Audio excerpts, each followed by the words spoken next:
Hari ini kita akan lihat pemrosesan citra ya. Jadi pada awal kemunculannya, deep learning ini lebih banyak diaplikasikan untuk pemrosesan citra ya. Datanya berupa gambar, kemudian citra, foto ya. Itu kan kita banyak temui di internet ya.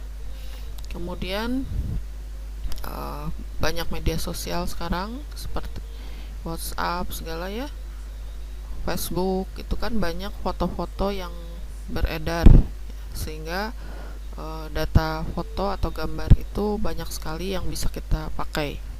Nah, tahukah Anda berapa jumlah gambar yang beredar di Facebook, di Instagram, di WhatsApp misalnya, di Google? Itu jumlahnya tentu miliaran ya. Nah, ini yang menjadi alasan kenapa pemrosesan citra itu pada awalnya digunakan, karena memang datanya banyak sekali ya. Kemudian ini adalah data yang menarik untuk membangun beragam aplikasi untuk mesin learning ya.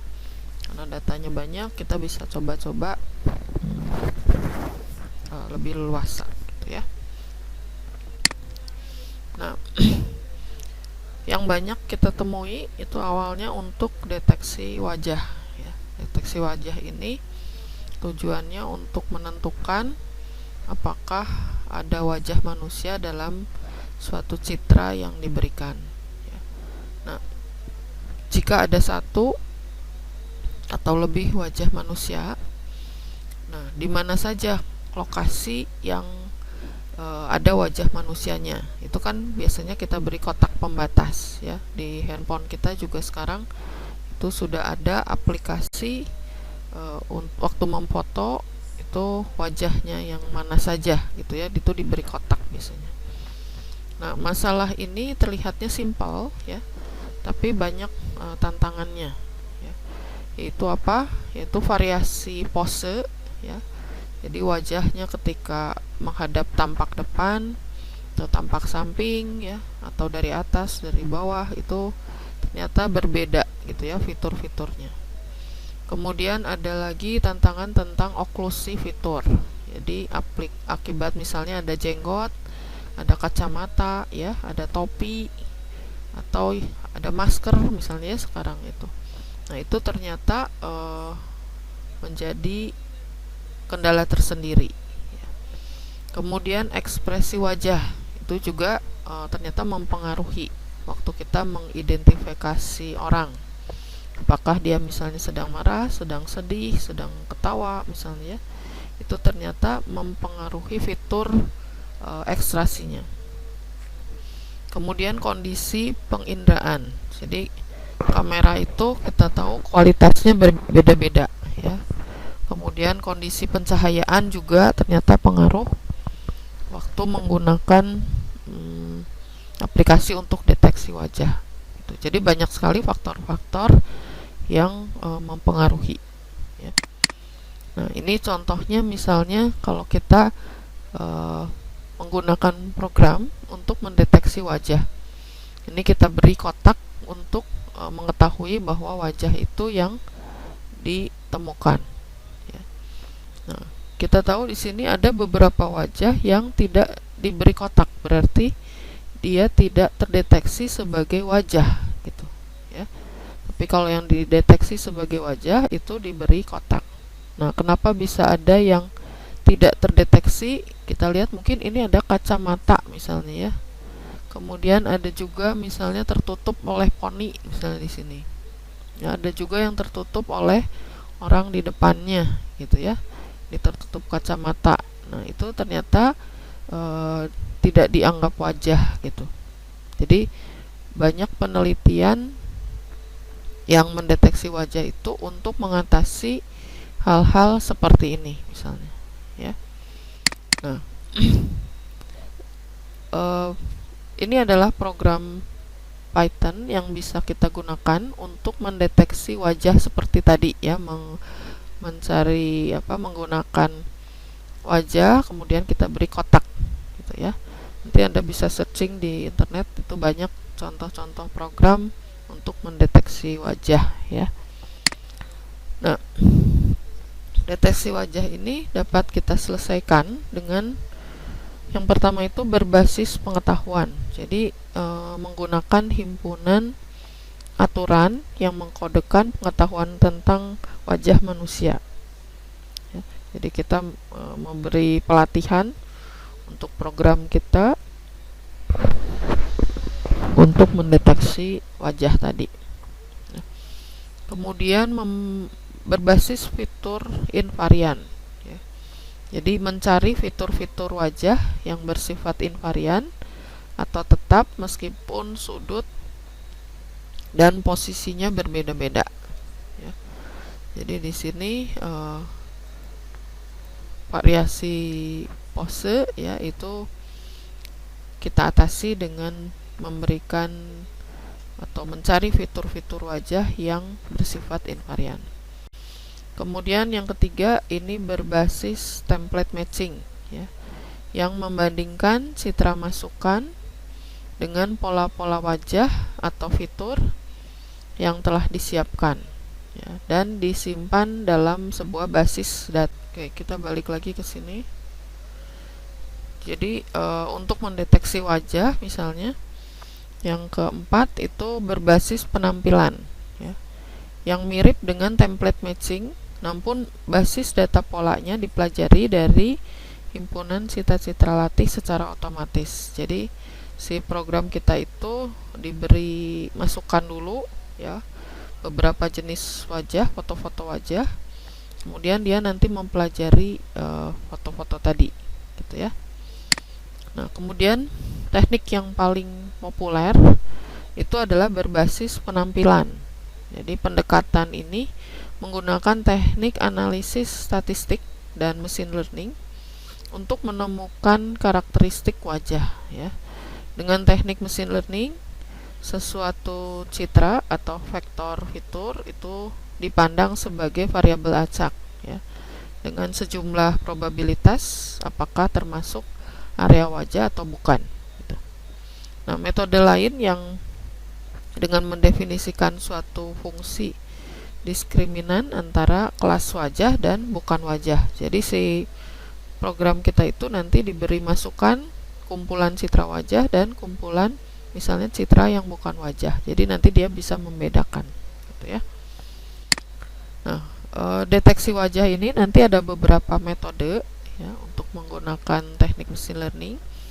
Yang paling sederhana itu dari Eigenface ya, berbasis Principal Component Analysis atau disingkat PCA ya. Kemudian ada juga ini Artificial Neural Network ya, ANN. Kemudian Support Vector Machine disingkat SVM, Naive Bayes, kemudian ada lagi C4.5 dan Deep Learning gitu. Jadi beberapa contoh yang banyak ya kalau Anda cari di internet di sini. Neural network ini ya singkatannya, atau disingkat ANN.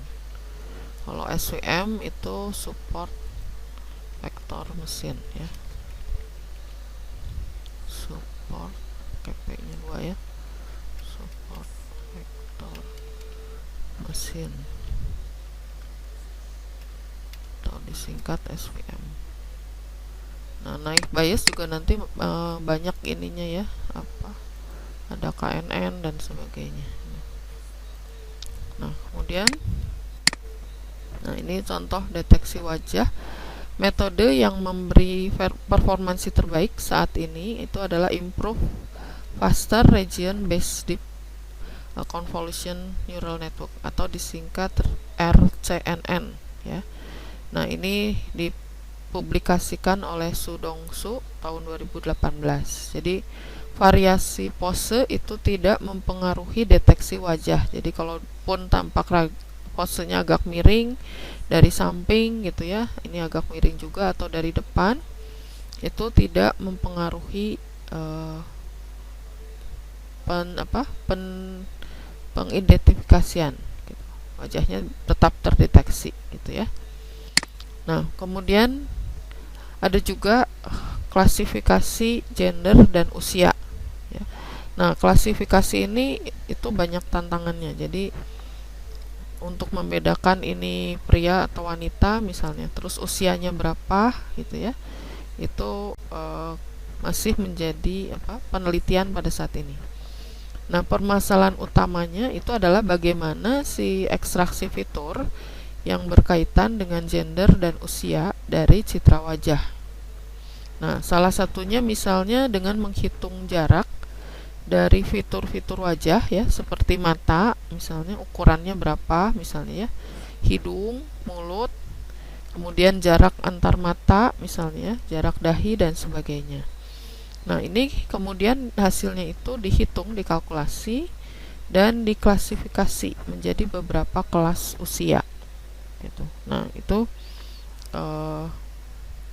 salah satu fitur-fitur tambahan gitu ya.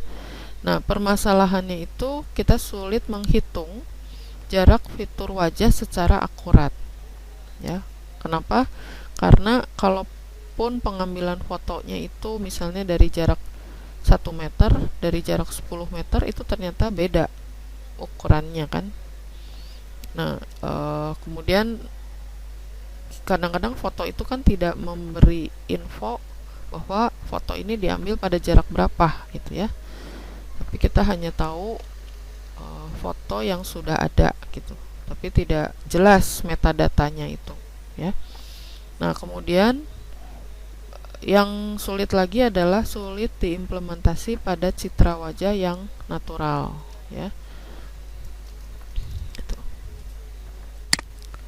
Nah, cara lain itu dengan deep learning, yaitu CNN dengan 3 layer dan 2 fully connected layer ya. Nah, akurasi CNN untuk klasifikasi gender itu 86,6% dan untuk usia 84,7%. Nah, ini suatu terobosan baru yang sebelumnya belum mencapai sekian gitu ya klasifikasinya. Nah, kemudian ada lagi klasifikasi ras. Nah, ras ini terkait dengan faktor biologis ya. Jadi ras itu mengacu pada penampilan dan karakteristik fisik dari seseorang ya. Contohnya ras Kaukasia mungkin beda dengan Asia ya. Beda lagi dengan misalnya kan ada Asia, Eropa ya. Kemudian Melayu itu ya, itu kan beda ya, dari warna kulit, kemudian dari bentuk wajah ya. Kemudian dari warna, kalau rambut sekarang bisa dicat mungkin ya. Warna mata juga mungkin ada ini ya, apa namanya tuh, untuk mata yang softline ya, softline berwarna itu kadang-kadang mengecoh juga ya kalau kita lihat dari warna mata. Nah, deteksi ras ini penting dalam keamanan dan pertahanan negara ya. Kemudian untuk pengawasan ya, interaksi manusia dan komputer misalnya itu sampai sekarang kan banyak juga yang berbasis geometri ya, geometrik. Nah, ini beberapa ras di dunia itu ada African ya, Caucasian, kemudian East Asian, Native American, kemudian Pacific Islander, Asian India dan Hispanic ya. Jadi ada beberapa ras yang mungkin punya ciri khas masing-masing gitu ya. Nah, fitur apa yang paling membedakan pada setiap ras? Ini para ahli itu membedakan fiturnya menjadi tekstur dari iris mata ya. Tanpa softline tadi ya, iris mata, kemudian daerah periokular yaitu kelopak matanya, kemudian bulu mata, sudut mata ya. Kan ada mata yang sipit, ada yang bulat misalnya ya, atau ada yang setengah sipit misalnya ya. Kemudian lipatan mata itu juga menjadi tambahan fitur. Kemudian wajah holistik. Nah, kemudian model wajah 3 dimensi dan model wajah ras dinamis. Nah, teknik terbaru untuk mengklasifikasi ras itu adalah gabungan dari CNN dan SVM. Ya. Nah, kemudian untuk pengenalan emosi wajah misalnya ya, pengenalan emosi wajah ini bertujuan untuk mempelajari formasi dan perubahan status emosi seseorang berdasarkan ekspresi visual dalam citra wajah. Ya. Nah, pendekatan pengenalan emosi wajah itu kita bagi menjadi dua kelompok, yaitu pendekatan konvensional dengan fitur-fitur manual, misalnya deteksi wajah, kemudian ekstraksi fitur, dan klasifikasi. Kemudian ada juga pendekatan modern dengan rekayasa fitur otomatis menggunakan deep learning, ya, contohnya dengan CNN tadi. Gitu. Oke. Nah, itu yang materi yang bisa saya share hari ini. Kemudian ini saya beri contoh, misalnya untuk ini ya, sudah kelihatan ini. Misalnya untuk deteksi di sini penelitian saya semester ini ya. Contoh untuk mendeteksi uang ya. Di sini citra yang dipakai ini kalau saya jalankan misalnya ya, ini saya mengambil data. Nah, citranya itu sudah saya foto di sini. Ini mata uang 1000 sampai ada 2000, 5000, 10.000, 20.000, 50 dan 100.000 ya. Nah, misalnya saja saya ambil yang 5.000 nih ya, 5.000. Nah, sistem itu akan mendeteksi ya uang ini. Kemudian saya crop bagian kiri atas ya, karena saya ingin tahu ini mata uang nominal berapa gitu ya. Saya crop. Kemudian sesudah di crop ini dilakukan transformasi ke citra hitam putih ya. Tadinya ini kan citra berwarna asalnya, kemudian saya ubah ke citra grayscale. Sesudah grayscale ini saya ubah lagi ke citra hitam putih tadi ya, citra hitam putih. Nah, sesudah itu saya hilangkan bagian kita anggap noise-nya ya, selain huruf itu dengan teori erosi dan dilasi ya. Ini sehingga kita dapat citra yang keempat ini ya. Jadi diharapkan bagian backgroundnya ini sudah lebih sedikit yang tidak terpakai untuk nominalnya. Nah, kemudian sesudah itu citranya itu nanti akan kita bandingkan ya. Ini saya pakai GLCM ekstraksi fiturnya. Nah, kemudian kita bandingkan dengan data yang sudah kita kumpulkan untuk ekstraksi fitur GLCM-nya. Kemudian diklasifikasi dengan naive Bayes di sini. Saya menggunakan naive Bayes. Nah, kemudian hasilnya itu bisa kita lihat di sini. Jadi naive Bayes itu memprediksi bahwa citra yang saya masukkan itu adalah citra dengan nominal 5.000 gitu ya. Nah, kalau saya ubah misalnya citranya saya ganti dengan ini, saya tutup dulu ya gambarnya. Gambar ini saya tutup dulu sebentar supaya kita bisa proses. Oh, ini di cancel dulu, harus cancel.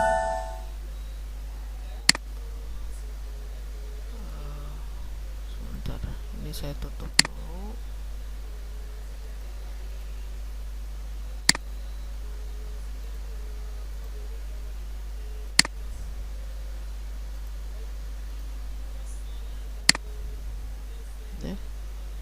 Nah, saya buka, ini saya jalankan. Saya pilih misalnya saya pengen nominal yang 1000 ya. Saya pilih nominal yang 1000. Nah 1000 ini juga kan ada 1000 versi lama dan 1000 versi, ini versi baru ya. Ini 1000 versi lama ya. Coba saya cari yang versi lama ini, kemudian saya crop bagian kiri atas ya. Ini masih grayscale. Nah dia lagi proses untuk hitam putih, transformasi ke hitam putih ya. Kita tunggu. Ini karena gambar itu kan lumayan besar, jadi dia perlu waktu ya untuk mentransformasi dari grayscale ke hitam putih. Nah ini kita dapat hitam putihnya ini. Kemudian sesudah diproses dilasi dan erosi, ini yang garis-garis ini sudah jadi hitam nih ya. Nah kemudian citra ini yang akan kita masukkan, kita cari ekstraksi fiturnya ya. Kita cari ekstraksi fiturnya. Ini saya tutup aja dulu. Nah sudah dicari ekstraksi fitur, kemudian dia akan memprediksi. Nah ini diprediksi sebagai 2001 itu versi lama. Nah ada kesalahan ya, harusnya kan uang 1000 tadi yang kita masukkan gitu. Jadi memang tidak bisa 100% ya waktu kita menguji suatu citra. Nah sekarang kita coba 2000 dia deteksi sebagai apa gitu ya. Ini 2000 grayscale, ini 2000 RGB. Ini dia masih memproses untuk 2000 yang hitam putih ya. Hitam putihnya dia masih proses. Kita tunggu sebentar. Nah ini sudah muncul. Nah ini juga masih terdapat kesalahan ya. Dia prediksinya masih dianggap 5000. Jadi ini kita coba ya beberapa kali sehingga data latih kita itu kalau bisa cukup banyak ya. Kita cukup banyak supaya waktu mendeteksi ini tidak terjadi kesalahan gitu. Kalau makin banyak data ya kita harapkan dia makin akurasinya makin tinggi gitu. Kita tunggu sebentar. Di sini sedang memproses citra ke hitam putih ya. Nah ini 1000 baru ini dideteksi sudah benar nih 1000. Tadi 1000 lama deteksinya jadi 2000 ya. Jadi ya itulah, mungkin ada beberapa kekurangan juga, makanya waktu klasifikasi itu tidak bisa 100% ya. Bahkan yang kelas dunia pun itu tadi 84% gitu ya. Nah ini contoh untuk mendeteksi nominal uang ya. Nah saya beri contoh lagi di sini untuk mendeteksi apakah uang ini palsu atau asli gitu ya. Nah sama seperti tadi itu kita kumpulkan ya, uangnya ini sudah kita sinari dengan sinar ultraviolet.